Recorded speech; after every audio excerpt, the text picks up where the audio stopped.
Hi, everybody. I'm Donna Norris. I am a soul level intuitive serving animals and humans, and I'm really glad you're back on my channel today. If you're new and this is the first time you're visiting, thanks for coming. Please hit like and subscribe if you enjoy this content. I've got other things going on in addition to the Awaken Journey series, but this has been so enlightening and so much fun for me to do. Awakening Journeys is a series of spotlight talks which I hope will show everybody, by my guest stories, that there truly are a lot of different ways to finding our soul's purpose and our calling. And so I've had a variety of different people, and I've been really lucky to get some of the best.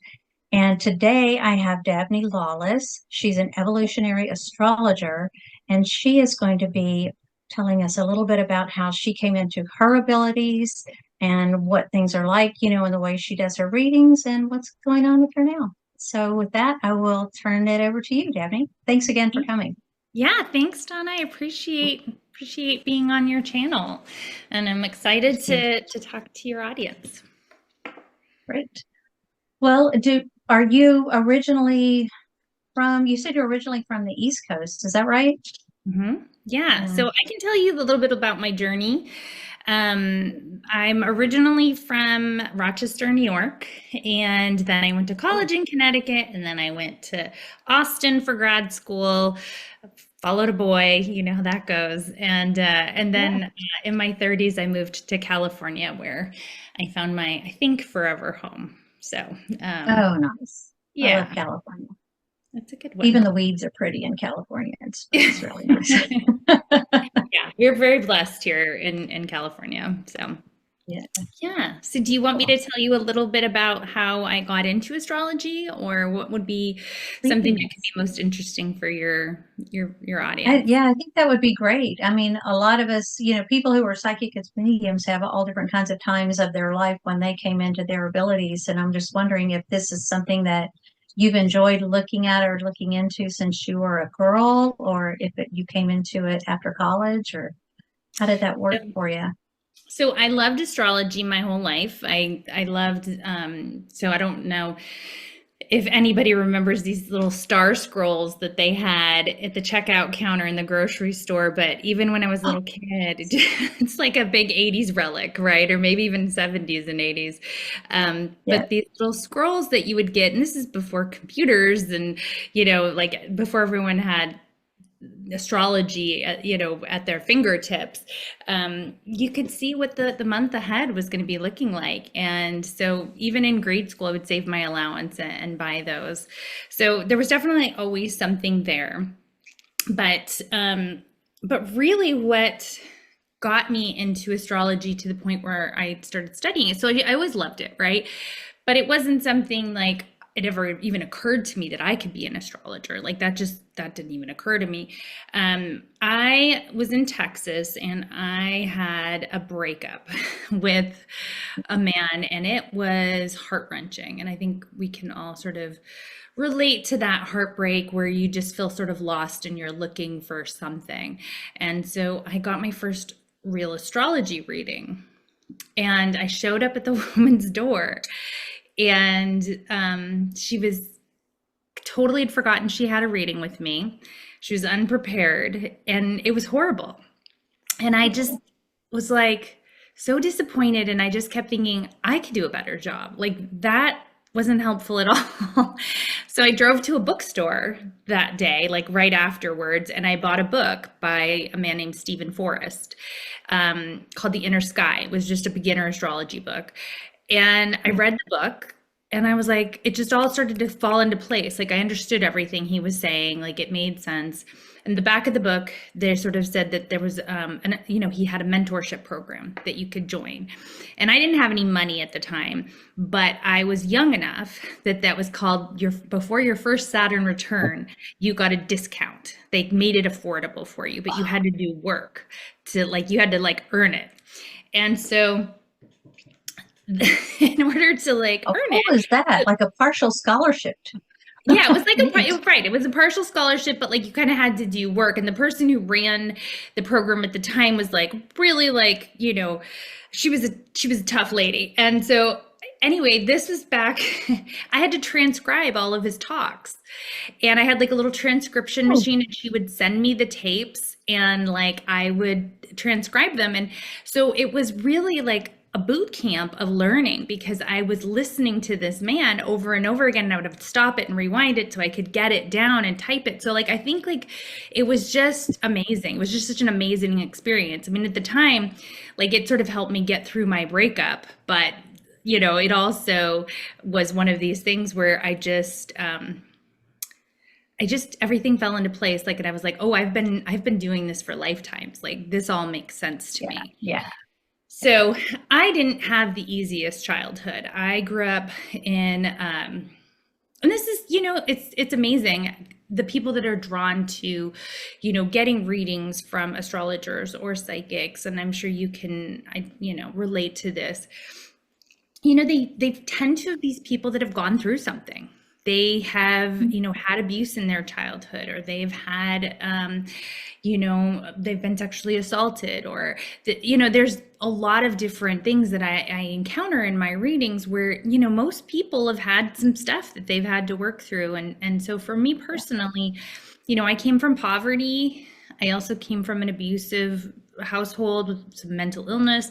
So it really was this amazing eye-opening thing when I first got a reading from my teacher, Stephen Forrest, where for the first time in my life, it was almost like I had a roadmap. Because up until that point, I was in my 20s and I was just kind of lost, right? Like you come from these kind of chaotic childhoods, or, there's whatever your particular story is, but mine was particularly chaotic. And so I was sort of the parent, and I didn't really have a lot of role models or guidance. And so in my 20s, I was just really trying hard, and I really wanted to get on the right path, but I just didn't know how. I had no idea. Yeah. And so that first reading from my teacher helped explain everything. Like all of a sudden, it was like, oh, okay, this is what I'm doing wrong. Like it was a big aha moment where like once you know what you're doing wrong, you can then really Pivot. start to make changes. Yeah. Yeah. So that was sort of my story. Was I do think that I've always had a natural inclination. For me, I chalk it up to, I think that I have done this in some form in past lives. So it makes sense to me, and I know that it doesn't make sense to everybody, because it's kind of like, this, you look at a chart and you're like, what is that, right? And so it has to kind of click. But I also think people that go through challenges and have challenging childhoods, that's also a training ground in a lot of ways for having empathy and for understanding the human condition. And so I think that that's a big part of being a good astrologer too, is having that understanding that things don't always, fit into a neat little box. Things aren't always the way they look like they should be. But that doesn't mean that there's not something valuable there that we can extract and then utilize that for our soul's purpose. Yeah. If nothing else, we now know what not to do. Right. If we're Right. paying And so, attention. right. And like my entanglements with, other people that, trying to save people, trying to take care of people. That was a big theme for me in my 20s, kind of recreating that pattern of like being the savior for my parents, being the responsible one, being the one that, had to fix everything. So, I was attracting to me people that needed to be fixed. And so while I kind of understood that, I didn't understand how not to do that. And sometimes there needs to be like a little tough love that says, okay, this is what you're really good at. You're really good at fixing things. You're really good at being responsible. But here's where you want to go. And where you want to go is a little different. And that sometimes means like giving it over to something bigger than yourself and trusting the universe and trusting that the whole world doesn't have to ride on your shoulders. And that's a huge give, the big ask, because we're people, I come from a similar background, and, people like that, feeling like we have some modicum of control is the only thing that stops our heart from racing some days, and to give up control and just jump off the cliff and know that you're going to fly. That was a scary prospect. So, It is very scary. And so I yeah, think that's why I'm drawn to astrology, is because there is an element of like um control, in the sense that, like, yeah, oh, okay, there's a map here. So if I follow the map, then I'm staying on the right track. And I think once I got on the right track, it really opened up a lot of paths. Now, that doesn't mean everything's always perfect. I've shared on my channel, like, my mom currently has dementia, and that's introducing a whole new level of, like, oh, I can't control this, I can't fix this, like, so we get the lesson, but then there's a deeper level of it, right? And so a lot of times you can look to the transits of your astrology to help kind of elucidate how you can work with the planetary energy. You can be prepared for when you're going to go through a difficult transit and you're sort of like, oh, that's just what's happening right now. This too will end. Okay, what's the lesson I need to get? How can I work with this constructively? And that's kind of how I work with my clients, and that's how I'm trying to work with myself right now too. ah, good. Well, I know I've had readings in the past, astrology readings, a couple of them, and the first one I ever had was so filled with technical jargon. And as I said before we started recording, the conjunct this and the trining that, it just, without any explanation about what that means, I Right. I just really couldn't make sense of the reading that I had. So I love the word that you use, practical, showing people how you can use this as a practical roadmap. That, yeah, Yeah, that it's makes me more funny. excited than ever for my reading. Yeah, even for myself, I was listening to an astrology podcast yesterday, and it had a couple different astrologers on. And the first one was just using, like, all these big words. And, like, I know what these words are because I've studied astrology for 20 years. But I kept thinking, like, nobody who doesn't know astrology really well is going to get anything out of what you're saying. Like, that to me is not, that's not helpful, right? Like, and I think that people do get kind of burned or shy away from getting astrology readings because of exactly what you're saying. It's like, it is a complicated subject. You can make it even more complicated. Like, it is one of those things that you can add in so many different points and aspects. And I try to simplify things, and I look at the big picture. I look at what jumps out at me. So I'm a little bit more intuitive in the way that I look at an astrology reading. And I also want the person to get something out of it. I want them to have next steps and action. I want them to feel seen. I want them to also understand the gifts that they've brought into this world, because a lot of times it's more women than men that get astrology readings. And I love when I do an astrology reading for a man. That's fantastic too.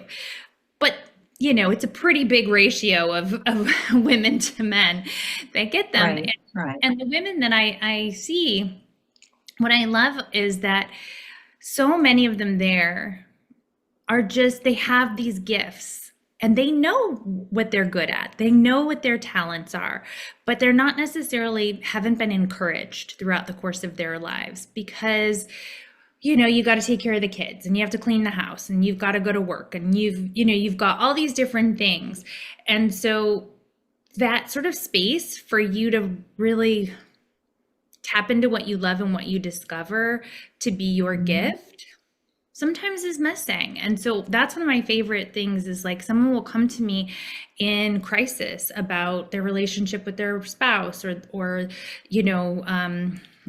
a crossroads at their life. And really what they need to hear is how important what they have to contribute to the world is, and to find that inner joy, because then that kind of opens them up to see things in a different way. Like, because then Yes. it's not so much about how, your husband doesn't ever help with the dishes. That's probably not going to change. And so, like, we look at, like, okay, that, if you're in an abusive relationship, that's a whole different ball game. But like if you're just experiences malaise and like I don't know what my life is for, we get a lot of that from people. Like I don't understand where I'm supposed to go next, but I'm not happy. And so I think that's what astrology can do, is it can help remind you of what you know will make you happy, and hopefully energize you to put your energy back into the parts of yourself that can help bring you that aliveness, and you can rediscover again that part of you that when you were a little girl. Like, so I did a reading not that long ago. She like loved to climb fences, right? And she was always the daredevil and stuff, but she got shamed really early on for being a tomboy, right? And so like reminding ourselves what we really love, not like all the baggage that's been put on top of us. So then we can figure out how to shift the energy, and then things change. It opens up. Some people don't even really realize that they were ashamed, or that, they've taken on this error belief from what someone told them, 40 years ago when they were a kid. Yeah. They just don't. And women And for sure. Like I mean, so do men, right? Like, so men have the, don't cry and, be a Mhm. man. And so, but the messages that women internalize do, I think, then take a toll in a different way. It's much more like it takes a toll on their self-esteem, their self-worth. And I really like I think it's an honor to look at someone's chart and sort of see, how the cosmos is supporting them and how they just need to kind of allow their gifts to shine again. yeah, because it can like affirm the characteristics in their chart of, affirm what they're good at. Is that what I'm Yeah, hearing? 100%. And also, you know, when you're going through a challenging time, like if you're going through an illness or if you're going through a divorce or Right. uh, I mean, people come to get astrology readings at all different times, but usually you're inspired to come when you're going through something, right? Or you're feeling a little Yeah. lost. Um, what we look at is, the birth chart has all of the potential of what you have to offer in this world. And so we look at what it looks like when you're on track, like what the high side is, the expression of your sun and your Venus and your Mars and your moon, and like all these different planetary energies we look at and what signs and houses they're in. So as an example, I have a moon conjunct Mars. I don't want to confuse people, but I just want to give an example, okay? So Okay. a moon conjunct Mars, you can look at that and be like, uh-oh, she's got a nasty temper. And that's kind of true. I can have a nasty temper, but my Mars is in Virgo. My Mars is in Leo. It's very dramatic. But my moon is in Virgo, which is not, which is very controlled and like can feel badly about things. So what I look at for that example, it's like, oh, I have a temper that can flare up, but I calm down quickly and I make amends and I make things right. So you can look at like, what's that energy? What is the high side of a Mars moon conjunction? Emotional Mhm. courage. I have very strong emotional courage. It's in the 8th house. I like to go deep. I'm not afraid of talking to people about the challenges and the abuse or the death of a loved one. Like I can be present to that. I have the emotional bravery and courage to be present to someone. So that's the sort of thing I do. I help you look at where your planets are, what sign and house they're in. And I tell you what it looks like when you're on track, the emotional courage part, right? Like, or whatever that is for you. And then I can tell you like, here's the negative expression of that. Like I have 4 planets in Cancer. Well, that can be very codependent, right? Like that's a very Mm, codependent sign. But also, I'm very loving and sweet and loyal and nurturing. So it's like, what are the highs and the lows, and like, how can you step more into the highs and know when you're on the low, that's when you're off track, and get you back to where you need to go. yeah. When to be mindful. Yeah. I mean, I think you'd be mindful always. Like, I think I think that's the tough part about life is like, there's always a challenge where you have to be mindful, you have to be conscious. Otherwise, and I think that's why we see the problems we see in the world today. I think that's how we end up with the political issues that we're dealing with, is people are not mindful. Like they do what's easy, what they know. Yeah. Like, Okay. and that's the thing with karma is, you do what you know, but you've got to find mindfulness, you've got to find consciousness to break free from those patterns, which are pretty much trapping you. Like that, those karmic patterns can be a trap where it's like you're unhappy because you're doing the same thing over and over and over again. And you have to Right. remind yourself how you're going to get out. And it takes consciousness and effort. So, and does the chart reading, the birth chart reading, talk about like where you've been so far? Can you see that by looking at someone's chart, like where they've been so far and where they still might want to go? Or Yeah, so that's the part, like the evolutionary astrology. So, what I do, the kind that I was taught, and there's so many different kinds. There's Hellenistic astrologers, there is, psychological astrologers. Like, there's a lot of different kinds of astrologers. The kind that I studied has to do with looking at the past life patterns or ancestral oh, patterns and looking at what you've done in the past. Like I said, like something that you are here to move past. So, if you've already graduated from high school, you don't need to repeat high school. You need to go on to college. So it's like you bring in gifts from this right, past lifetimes, but you've got that down. It's the part where you have to stretch yourself. It's the part where you have to do something different, and that's what we can look at in a reading, because I find a lot of times when people feel stuck or are unhappy or doing the same thing over and over again, it's because they don't know what they're supposed to be doing. They don't understand that, like, right. being stubborn and, thinking you know everything is getting you nowhere. You're supposed to come into this world to experience a lot of different perspectives and to communicate with a lot of different people. And, that's one example. Like another example could be that, you're very family oriented and you've always been very family oriented, and that's like your lens, but you really have that down. And in this lifetime, what you're here to do is to go out into the world and shine and make a name for yourself and be noticed, but that may feel Oh, uncomfortable to you. So, we kind of look at what houses it's in, what signs it in, what aspects it makes, and then that can tell a story that can help inform us. And I think that's the most important thing in a chart. okay. Is that probably your most fun part of the job? The unraveling that, or what is your favorite part That's a of good the job? question.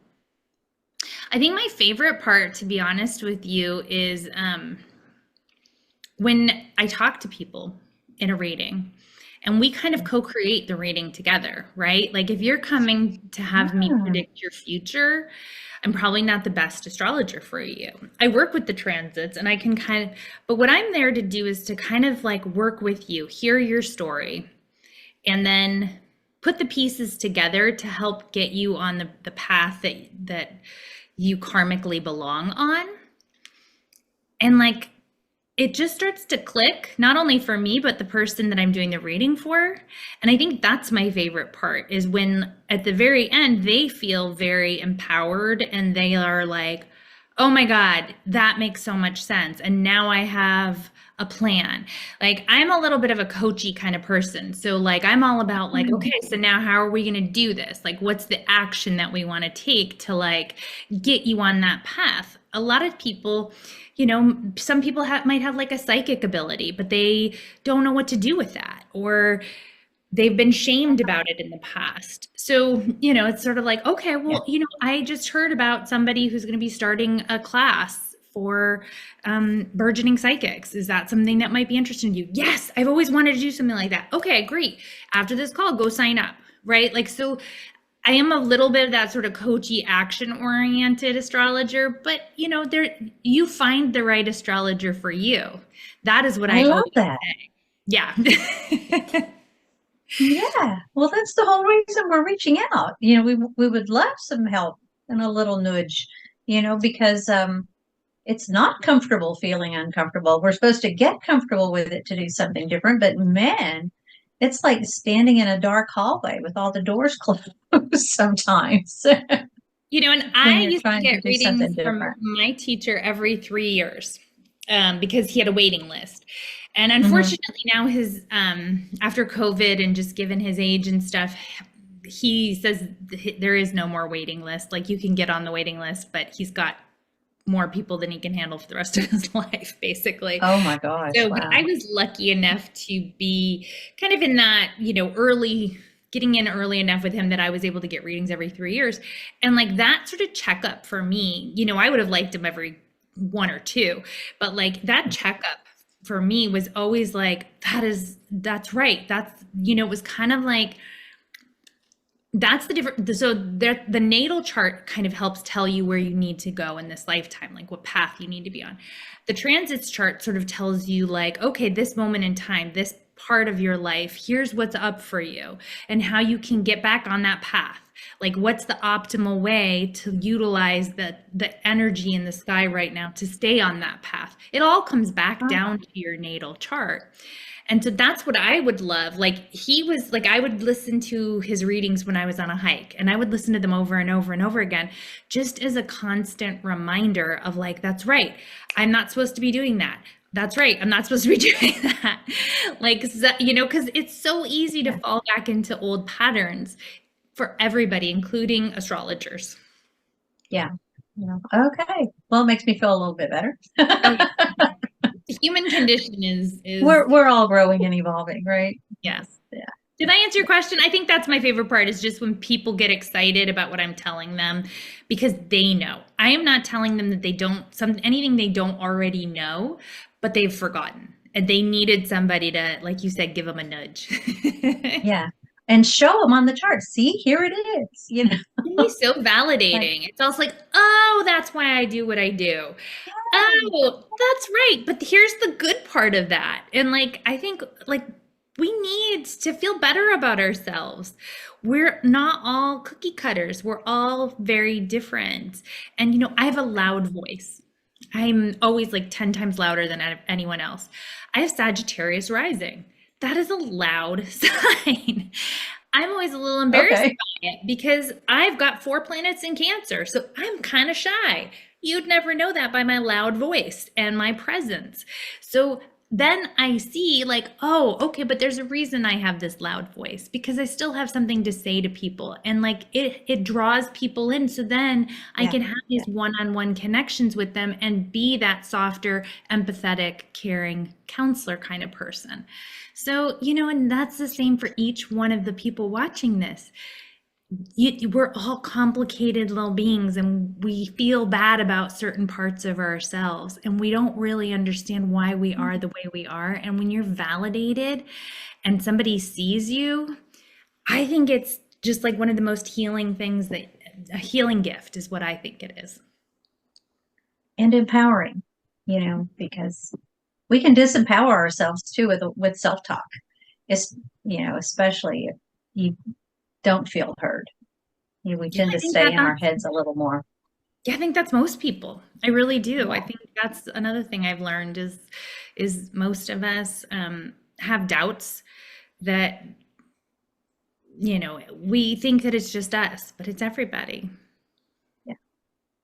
Some people just cover it up better. That's right. They Yeah, project. Yeah. right. Sometimes they project their insecurities onto us, but then other times they do, but we don't know that that's what's happening. Right. I Well, just and get it's funny because intimidated. like narcissists don't come and get astrology reading, I found. Because that's a little bit too vulnerable, right?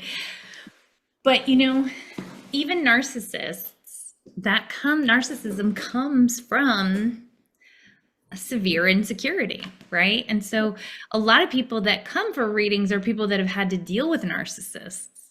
And they feel like they're to blame because they've been told they are to blame. And so to kind Forever. of rewrite that story and understand that that's just the story that they had to tell you to make themselves feel better can be also really, really liberating. Yeah. Good. Yeah. So if I'm understanding this right, I mean, I know there are like the chart's a circle Hmm. and it's divided up like a pie, and each of those little slices of the pie is like a house. And so there's a way, just for the way things are placed inside each of those houses, it kind of helps, if I'm understanding this right, help you find the balance between your natural predisposition and these repeating patterns that you're here to try to shift. Is that right? I think that the charts tells a story of who you are. So you are correct. There is, if we look at an astrology chart, it is divided into 12 pieces of a pie, and each one of Right. those kind of talks about where in your life you're working on something. And so you can have, I think you'd mentioned, Donna, that there's no planets in one of your houses or several of your houses. That Right. doesn't mean that nothing's happening in that house. We look at the sign on the cusp of that house, and what it means is it may not be a major focus in your lifetime. So like Yeah. I'm trying to think of just an example of like someone who maybe has nothing going on in their ninth house. Okay, the ninth house has to do with higher education, travel, the law, but a lot of times it has to do with your philosophies and how you experience life. So it doesn't mean that you don't ever travel anywhere, you don't have any experiences in your lifetime, but it may not be a focus for you. But then you Right. have someone with like 4 planets in the ninth house. Well, they better get out and travel. Like that's important for them. And so that helps guide the astrologer to tell them, like, oh, whatever's happening in this house where a lot of planets are congregating, or at least, or like an important one, like your sun or your moon, you got to pay Mhm. attention to that house and you got to pay attention to the story it's telling. So,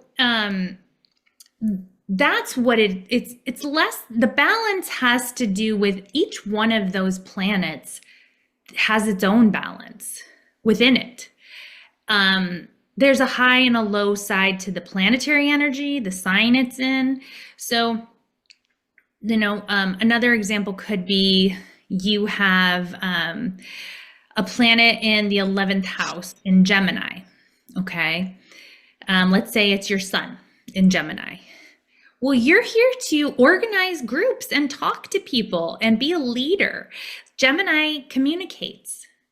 And so it would be a missed opportunity for you if you didn't have some sort of megaphone to get the word out, because that's who you are. You're supposed to bring people together and you're supposed to talk to them and you're supposed to, help them see different things and communicate. So, if you're not doing your Gemini sun, then you might be feeling a little depressed. And so, what are some things that we could do? Well, maybe you start a social media channel. Maybe you join a bowling league and you're the captain and you're the person that, like, tells everybody when the next meeting is. Like, there's a lot of different ways we can express whatever we see in the chart. But I really just think of it as like the story of your life. It's really the story of your life. And if your life is feeling crummy, then an astrology reading can help you figure out how to get to the happy part of the the story. Like it's kind of like there's ups and downs in everybody's life. Like I use the example of like, I'm having to like relinquish control a little bit about the fact that I can't fix my mom anymore. That's really sad and that's really hard. So I don't want to like say that there's nothing there and that I'm like having the greatest time of my life, because I'm not. I'm struggling. And I can work with this if I remember my soul's lessons, and like that I'm just here to trust. And like when I try to control that situation, boy, does things go wrong. But when I just say like, hey mom, this really is hard on both of us. Maybe I'll bring you some ice cream and like we can just like hang out and watch a movie. That goes a lot better. So it's like, and I forget, but like that's why like it's work. It's work for all of us. Does that answer the question? Yeah, I think so. Okay. Yeah, I'll explain. Yeah, and if people want to learn astrology, you can go to my website, lawlessastrology.com, and you can get a free workbook that like tells you what all the houses are, where all the planets are.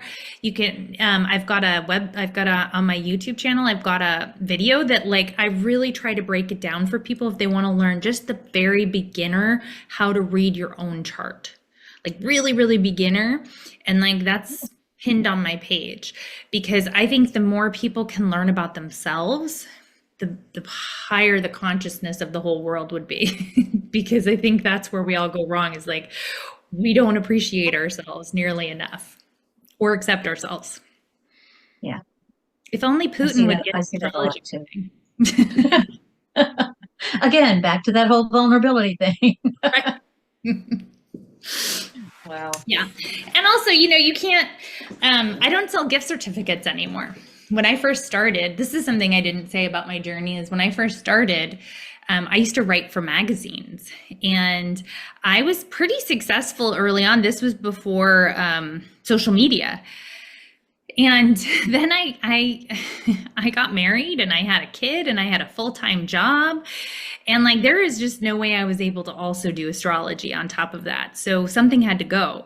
So that got put away for 12 years of my life. Now I always looked at charts and, I always like did it for myself and friends and things like that. But as far as professionally, I couldn't make a go of it. Now that my son is in middle school, he doesn't need me nearly as much. And so, and my career slowed down a little bit. And so I was like, you know what, this is the time to ramp that back up, because that's my first love. And so, so that's how I got back into doing the astrology. And now like it's totally changed. Now everything's all about social media and like, which is, I mean, it's really cool how many people are into astrology these days.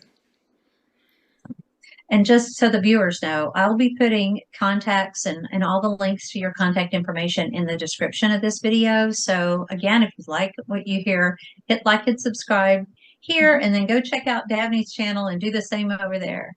Yeah, I try to have, I interview people like Donna does, so you can learn more about astrology, but I also do astrology forecasts to help you understand like the big planetary cosmic energy that's going on, and just kind of help you be mindful as you go through your day. Walk through it, yeah. Do you usually go by the sun sign, or do you just do the overall energy for the week? I do the overall energy. I used to do the sun signs, and then it was just a ton of work. And then I just realized that I wasn't having fun doing that. So I look a little bit more like on my channel, we look at the big shifts in energy. We look at political stuff as well. We do some political astrology, and then we also do beginner astrology, so people can like learn different techniques, and if they're interested in learning astrology but don't really want to like go to an astrology school per se. Okay. Wow, that's exciting. Yeah. That's great. Thanks. I look forward to that. And then you also have some work that you do, Women for ERA.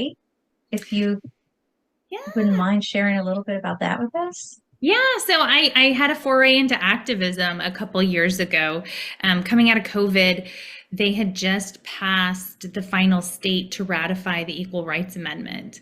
And, the ERA, all it needs at this point is just to be adopted into the Constitution. There are no blockages other than political will, because it has been ratified by every single state that they need. Virginia was the final state, and now Nevada has also approved it after. So, and the House changed the timeline, because there was like a timeline, and anyway, there's all sorts of things. So Yeah. coming out of COVID, I had a lot of optimism that that would happen.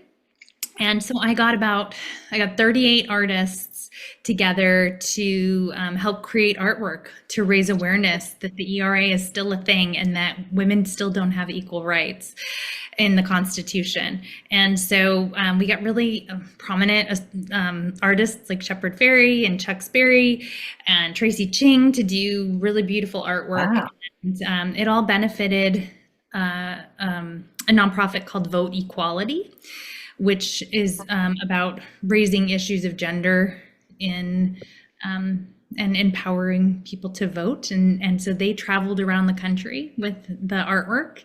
And now they are working with someone who just did a film called Ratified. And so, I can send you a little information about that film too. And so people are, hosting parties to watch the film to help people realize that we don't have equal rights. Women still don't have equal rights in the Constitution, and we should. There is no other constitutional amendment that has been fully ratified that has not been adopted into the Constitution. So there's really no excuse for it at this point. Yeah. Yeah. Good. We've got one more big push to go. Maybe we'll make that happen this next 4 Let's years. hope. Yeah, exactly. And I think that's it. It's this is the time. This is the time where we deserve it. And all the women that fought for it, and then the women before them who fought for the vote, it's this battle just keeps going on and on and on. Yeah, I know. It's hard to believe it wasn't that long ago that, landlords didn't have to lease to a single mom with children. Right. Yeah. I mean, and that's a lot of things when people talk about, feminism, I'm not a feminist. Those are people that have no idea what it's like that you couldn't get a credit card without your husband's signature. Right. They couldn't have your own bank account. You had to have a man's name on it, even if it was all your money. Mm-hmm. Right. And that, the women were always the first to be laid off or fired because, they don't have families to provide for or whatever nonsense, right? The things that, the things my mother went through were actually different issues than the things I went through. And then I think the women today are going through, having different issues, but each one, kind of pushes the ball forward. I put up with a lot of sexism and a lot of nonsense in my corporate career that I don't think a lot of the women today are having to put up with. And I think I'm still picking the glass out of my head, from those ceilings. Right, exactly. I think we're all standing on the shoulders of the women who came before us. And, I am not currently that active in Artists for ERA, but I'm proud that, I did do something to try to put something good out into the world to move that forward, and we'll see what happens. And we hope that this is the final push. I hope so. I hope you're right. So, well, I really want to thank you. If people wanted to get a reading, I know you don't have any availability left really this year, but people can book for the first part of next year, perhaps, if they go to your website. Yeah, I've got openings in February currently. Yeah, I kind of book out in advance because I don't do a ton of readings, just because I still do work. I'm still a mom. I'm still taking care of my elderly mother, and I still and I have a YouTube channel, which, as Donna knows, is a good amount of work. So it sure is. More than that. Yeah, so I book out kind of far, but yeah, I love doing the readings. So yeah, go sign up for a reading and check out my videos and just say hi in the comments below. I try to respond to comments too, even, on other people's channels. Good, good. Well, I'll be sure and send you a link, when this is ready and when it gets published online. And I'm really thankful and appreciative of your time today. Thanks for coming in and telling us your story and helping us all learn a little bit more about astrology. Awesome. It's Thanks so been a much, good Donna. day. Yeah. Yeah. And we will see you next time. Thanks.